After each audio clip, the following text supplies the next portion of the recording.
Hello and welcome to the Timelapse Food Travels channel. This here is the other half of my food adventures from my recent explorations of Binondo, the world's oldest Chinatown, located here in Metro Manila. If you haven't seen the other video yet, I highly suggest that you watch it after you're done with this one. The link to it is in the description and will appear on the screen at the end of this video. For those of you who don't know me, my name is Dimitri and I'm a Ukrainian-American expat living in the Philippines. I've been making videos about living in this beautiful, vibrant country since early 2019.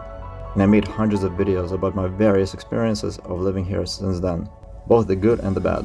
If you're interested to see what my life has been like exploring Metro Manila as well as many other places around the country, then I suggest you check out my original channel, the Timelapse Traveler. The link to that channel will also be in the description. There you will also see the non-food related parts of my exploration of Binondo, which you do not want to miss. But here, it's all about the food. Not to be missed is the Caravajal Street, known as the umbrella alley for its vibrant markets, traditional Chinese ingredients, and street food. A walk down this street is a sensory overload, with all the sights, smells, and sounds of a bustling food scene.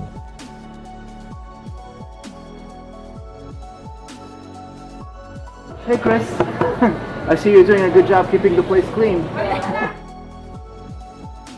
Exploring the culinary delights of Binondo offers a unique opportunity to appreciate the Chinese-Filipino heritage and experience the harmonious blending of flavors that has shaped this iconic neighborhood.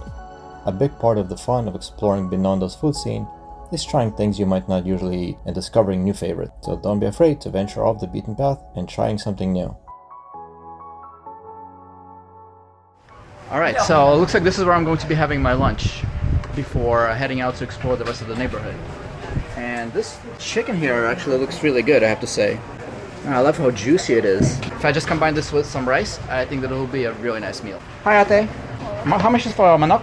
With egg. Oo po. Magkano po? 95 with egg. Sounds good. 95 for this nice meal over here, together with an egg and rice. That's gonna be me for lunch. Awesome. Yep, this right here, together with the rice for 95 pesos. Yeah, I think it's a good combo, don't you? Even with a little cup of soup. Wow, that's pretty cool. Salamat po. And we're digging in. Wow, the chicken really does look really juicy. Going to get it out of this styrofoam container here, pour it over onto the plate so that I can mix the rice with it together. This way the rice will also be nice and juicy. There you go. I think it's a bit more presentable this way now. Let's start with taking out a sip of this cup of soup. Oh, it's basically chicken broth.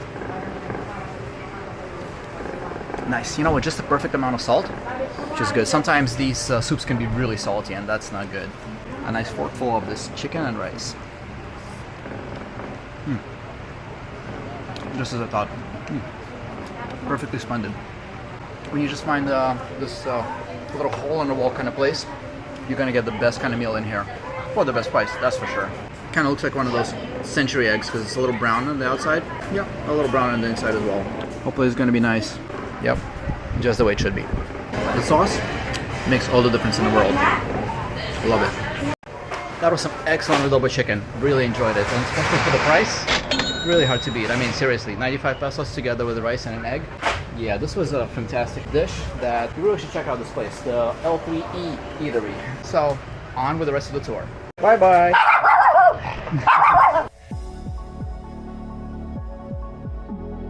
This long corridor of out-of-the-way shops is for the more adventurous types. It almost seems like a secret tunnel that would be so easy to miss if you weren't looking for it. Here, you'll find some of the low-key shops that sell all sorts of things from produce to books, and some restaurants of course as well. This Hopi Antiquoy shop gives you even more of an opportunity to buy some more of their goodies. Bringing home pasalubong is a must for the folks back home, so don't forget. This bakery also offers a unique variation of traditional hopia, the ube hopia filled with sweet purple yam. I absolutely have to get some pasalubong.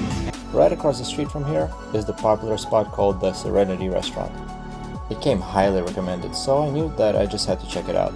My personal experience with the food here though wasn't so great. I'm not going to sugarcoat it and make it seem like I loved everything here, because honestly, the food wasn't anything exciting. The chicken was dry and bland, and the rice was very much the same as the chicken, and the chop suey seemed like it might have been overcooked. So overall, I only had enough of it so that I wouldn't be hungry anymore, but I couldn't bring myself to finish it later. It's honestly a very rare occasion for me to be that level of disappointed. That just goes to show that I'm always going to be very honest with all of my feedback about my experiences. Unlike some other vloggers who are always overly excited and super enthusiastic about everything that they show. On my channel, you will always get the truth from me, be it usually positive, but sometimes negative as well.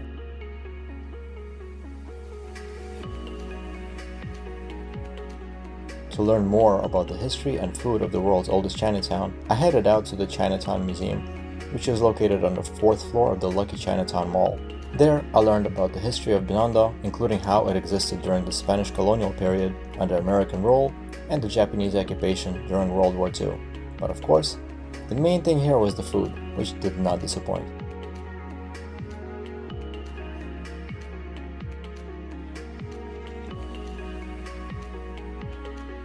As authentic of a Chinese restaurant in the olden days as you can get. Look at this place.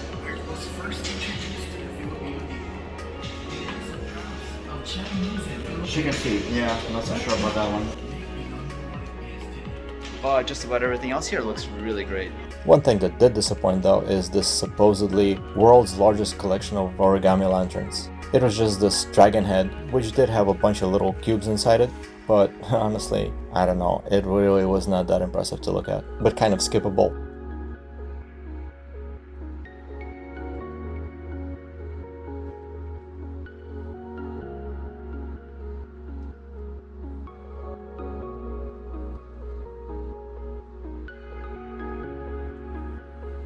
Just outside the mall is this long row of square-shaped pop-up style restaurants. Walking past them was a great way to help build an appetite, since each one that I was looking at kept seeming more and more delicious than the one before it. There are only just so many places where I can eat in one day though, so perhaps this place will have to wait until my next visit to the neighborhood.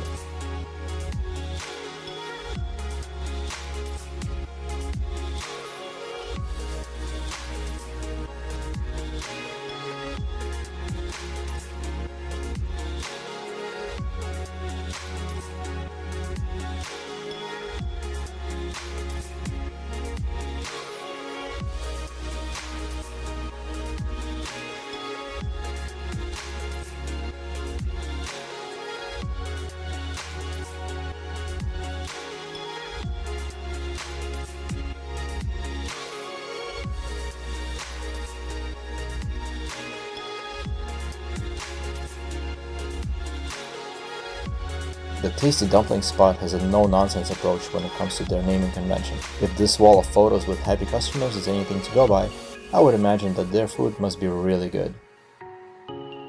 One of the absolute must-visit places in Binondo is Ling Nam. This is one of the oldest restaurants in Binondo, known for its noodle soup dishes, particularly the wonton mami and beef mami, as well as their assortment of siopao buns. It's a simple and unassuming spot that is easy to miss if you're not looking for it, which makes it a perfect hidden gem. Lots of pancit. Yeah, this place is all about the noodles. A very good place. Thank you. Thank you very much. Let's see what their menu looks like, huh? Wow, this place has been around since 1950, and here in the Philippines, not that many businesses operate for this long. So according to this very nice host over Very here, nice here. Is Ling Nam wonton curry. Sir Ronald, They're Ronald. he was telling me that the beef wonton is particularly good. Yeah, these are really tasty looking dishes. Since I'm really not that hungry, I'm just going to have the asado siopao. There it is. The bestseller. Bestseller in siopao. Let's see how it actually is goes. sweet here. Yeah, sweet inside. Hot sauce. All right, cool. Yeah, I'll definitely combine it together. Ooh, not that hungry, but I think I'll be hungry for this though. So first, I'm going to try it without the sauce. I just want to see what it's like, just in its natural state. Let's just say. Nice red-looking meat over here. Look at that. I used to have asado siopao back in New York City. I had it kind of like as a brunch every time that I would come into work. One of my colleagues, who actually lived in Chinatown, him being Chinese, he would get one of these for me every single morning for a while. So let's try it with this hot sauce. This was recommended, so let's see how it goes together.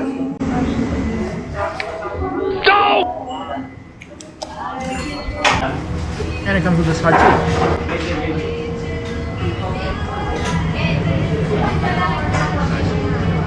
Very appropriate, I like